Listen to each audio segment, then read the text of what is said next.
I walked outside of my salon and see this teeny tiny little bean of a mouse. She was laying there just struggling. I didn't see any signs of mother mouse. It really broke my heart. I picked her up and off we went on this big adventure. I'm Eric, and this is Molly Bean's story for GeoBeats. It seemed like she was probably days old. She just barely had hair. Her eyes were not open. I thought, I don't know what to do with this thing. I've never ever been around mice before.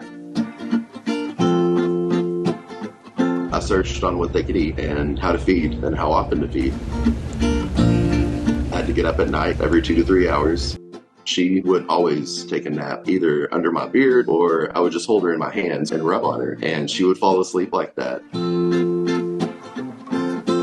Just knowing that I was all she had and her only chance of survival at that point was pretty important to me.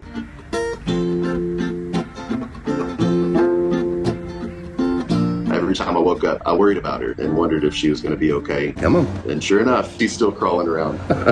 Her little personality started shining.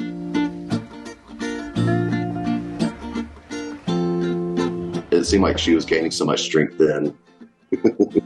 Now, I'm thinking she's about 3.5 months old, maybe 4. She's a little comedian. She's really funny. It's cool to be around her. She has a little tutu that she puts on from time to time because everyone was referring to her as him. And she was my little princess. Everyone said that they needed companionship, and so I got her a friend. She plays hide and seek, and it's the funniest thing. When she was little, I kept her with me 24/7. But since she's older and she eats big girl food now, she gets to stay with her sister at the salon where she's really comfortable.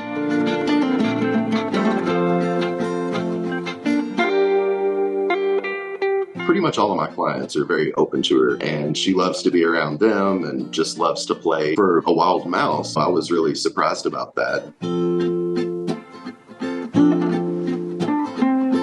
Whenever she first started becoming really active, she would run up my arm extremely fast and down my shirt.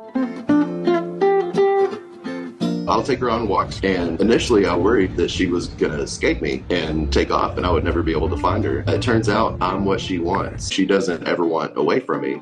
I was the only thing around when she first opened her eyes. I really feel like maybe she thinks she's human. I rescued Foster about 14 years ago. I brought him to meet Molly. What do you think about her, Foster? He was just as sweet as he always is with any other creature, just his sweet old self.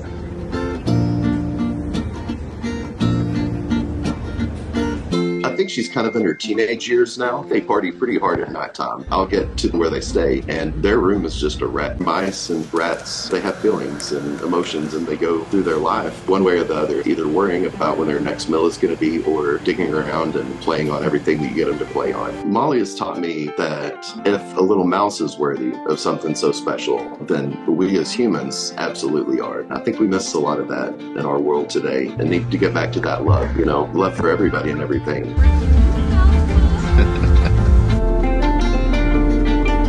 When I looked down at her and saw that she was just so helpless, at that moment, she wasn't a pest. She stole my heart. She deserved that chance.